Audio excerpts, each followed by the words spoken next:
retour dans l'Africa News. Nos éditorialistes Gracien Roukinikiza, Jean-Marie Bitomo et Malika Cher sont toujours avec nous. Et le Libéria, une nouvelle fois sous la menace d'une épidémie d'Ebola. Les autorités jouent la carte de la vigilance après l'enregistrement vendredi 24 juin d'une nouvelle victime. 2 autres cas ont été détectés. C'était le mercredi 1er juillet.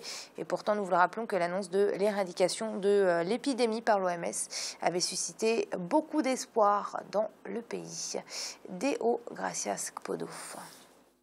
Ebola suscite une fois de plus l'inquiétude sur le continent africain et particulièrement au Libéria. Pourtant, le 9 mai 2015, l'Organisation mondiale de la santé déclarait la fin de la transmission du virus dans le pays. Les nouveaux cas détectés le mercredi 1er juillet 2015 au sud-est de Monrovia placent une nouvelle fois les autorités en alerte. Au sein de la population, on se rappelle encore des heures sombres de la fièvre hémorragique à virus Ebola.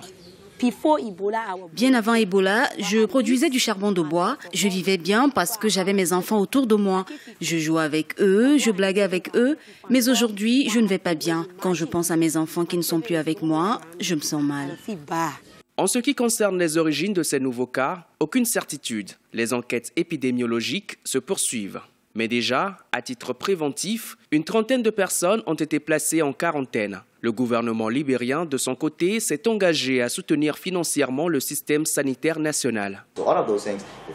Ce que nous pouvons faire, c'est trouver des moyens d'intervention. Comment pouvons-nous transférer de l'argent dans ces communautés pour pouvoir leur apporter de quoi se remettre sur pied, parce que le virus Ebola a déstabilisé les moyens de subsistance de certains d'entre eux. Le ministre de la Santé se penche sur le cas de ceux qui sont en convalescence ou qui ont survécu à Ebola. Il y a encore certaines personnes, sur la base de la stigmatisation, qui ne peuvent pas retourner dans leur communauté parce que d'autres pensent qu'ils restent contagieux. Depuis décembre 2013, Ebola a fait plus de 12 000 morts en Afrique de l'Ouest, dont près de 5 000 au Libéria. L'annonce des nouveaux cas de Monrovia succède à celle des 8 cas détectés en Sierra Leone le 21 juin 2015. Gracien, 3 nouveaux cas détectés en quelques jours. Est-ce que la situation est alarmante ? Oui, la situation est alarmante parce qu'ils avaient décrété comme quoi c'était fini Ebola. Il y avait la période de contamination qui était presque terminée. Donc, on peut dire que finalement, il y avait plus de contamination, mais il y a les souches d'Ebola qui ne sont pas déjà détruites. Éventuellement, on peut dire qu'on ne sait pas si Ebola n'a pas été transmis à l'animal qui, après, un animal peut retransmettre à l'homme.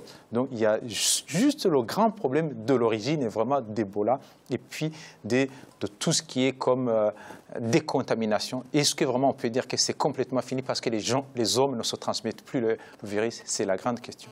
Merci Gracien d'avoir été avec nous. Merci Amira. Bonsoir. Merci à vous également Malik. Merci Amira, ça fait un plaisir. Et merci à vous Jean-Marie. Bonsoir Amira et bonsoir à tous.